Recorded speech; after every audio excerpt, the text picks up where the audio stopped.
24 things I hate about the 2015 Genesis starting now. Starting with number 1, I have to say the paint is the absolute worst on this vehicle. I mean, they put the cheapest, thinnest paint I've ever seen on any vehicle. My mom's 2007 Camry has better paint than this. You will definitely find instances of owners having to repaint their front bumper and or rear bumper. As you can see, I just washed my car this morning, and that's not dirt. That's actually just normal wear and tear, just taking off that cheap clear coat and paint and just dulling the entire front end of this vehicle. And it looks like it's super dirty when in reality, it's just the paint being damaged like crazy. So number 1, cheap paint. Number 2 is that absolutely glorious sunroof.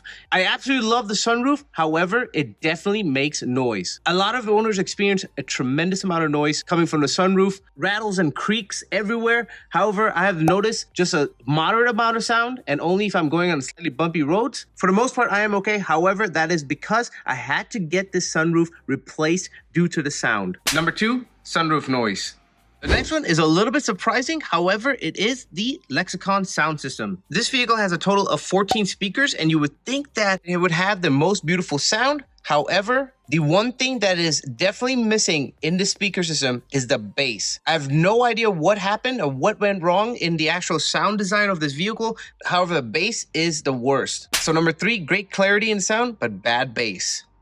Number 4 has to do with the third brake light. Absolutely a beautiful large brake light in the back right here and looks stunning from outside. However, on the inside, this brake light shows some sinister concerns. The seal on this brake light that goes from all the way right here to right here started degrading and actually falling onto the back part of the seats right here. The degradation of that seal causes all the red light to spill into the interior whenever you hit the brake. That's why I have a temporary seal on here for the time being. And the only way to get it replaced is to change out this entire brake light, which is a pretty expensive job. But that's number 4, third brake light seal damage. Number 5 will have to do with the lane keeping assist of this vehicle, which is this button right here. When you have it activated during driving, the car is supposed to stay in lane so that you don't have to actually steer the vehicle. However, from my experience, it is the absolute worst lane keeping assistant I've ever seen on any vehicle. Every Genesis owner talks about how they rarely use this feature because of how bad it keeps the car in lane, and it's actually kind of dangerous. So number 5, bad lane keeping assist.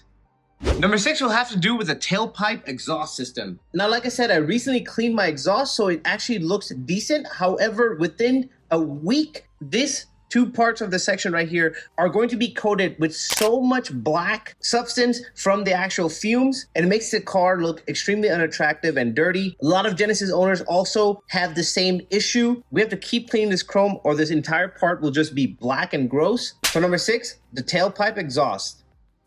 Number 7 will actually have to do with the second row seats right here. I'm not sure if this is a luxury car owner thing that they don't want to be practical or something, but these seats do not fold down, which makes no sense to me because these seats have nothing special in particular, not even a center console or anything like that, or a refrigerator or anything like that. Makes no sense to me, but in a pinch, I really wish these seats actually did fold down. However, they do include a little pass-through right here that I have used on numerous occasions to haul smaller but longer things in this vehicle. Nevertheless, number 7, the seats on the second row do not fold down. Speaking of the seats, number 8, the front seat isn't very comfortable. This was a huge surprise to me. However, a lot of Genesis owners also talk about this. There's actually a plethora of movement for this actual seat, from moving the seats back and forth to adjusting the lower part of the seat to even the thigh support right here and lumbar support. It should have been an absolute amazing seat to sit in. When you actually sit in the vehicle, I've gotten used to it. However, it just doesn't feel that comfortable. Interesting enough, the most comfortable seats in this vehicle are the rear seats. I get a ton of compliments on when people sit in the back seats versus when they sit in the passenger seat right here. So number 8, front seats are not as comfortable.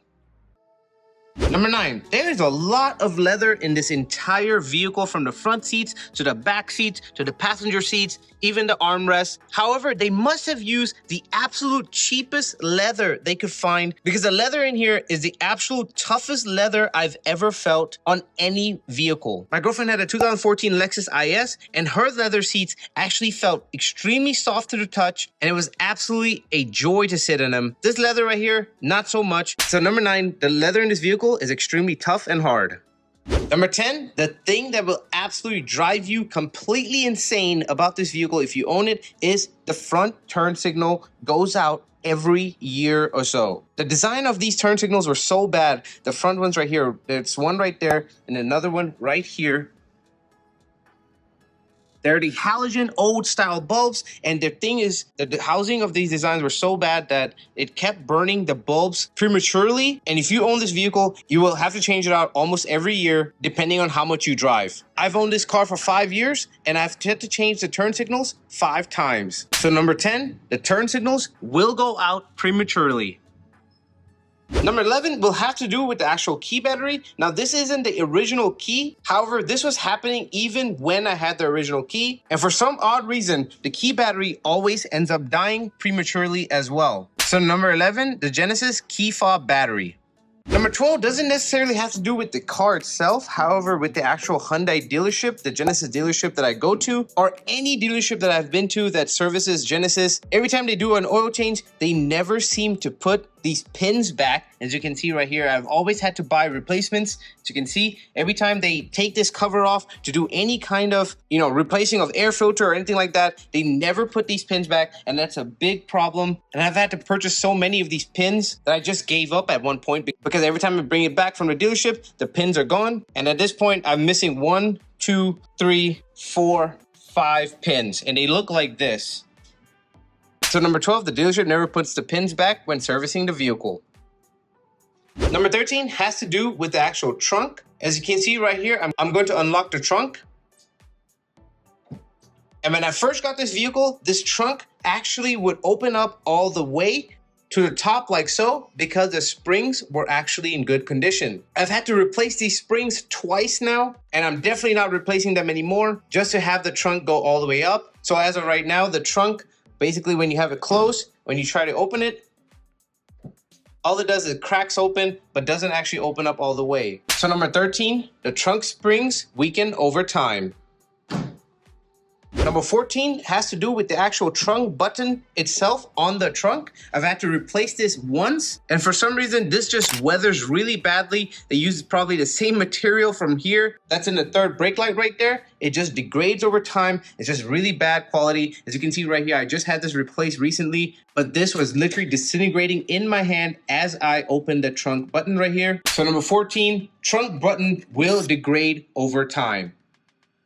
Number 15, speaking of trunk issues, let's take it to the trunk. This is one of the worst problems the Genesis has, is that water does pool in the bottom spare tire compartment right here. Now, normally I leave my vehicle in the garage at all times. However, there was once I had to leave it outside and it was raining on that particular day. And when I got back and I opened up this compartment because I heard noises in the back, there was water literally pulled up all the way to right about here. Luckily, not touching the battery terminal itself, but it was definitely a cause for concern. I'm not sure really what is the issue with that. However, the easiest solution that I had after doing a lot of research is just taking out the plug from the bottom.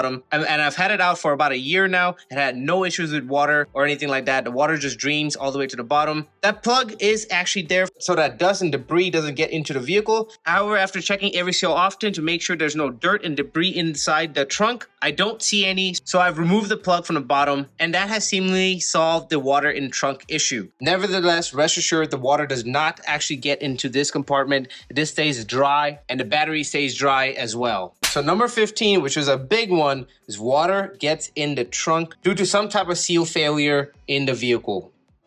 Number 16 will have to do with the actual mirror tilting feature of this vehicle. When I put my car into reverse, as you can see right here, the mirrors automatically start tilting down so you can see a lower part of the vehicle, as you can see. However, whenever you put it back into drive, or in this case, I'm going to put it into park so it can go back up, it never goes back into the original position completely. And over time, it just completely changes your custom setting to the point that I don't even use the auto mirror tilting function of this vehicle. For 16, mirror tilting function of this vehicle is not comprehensive over time.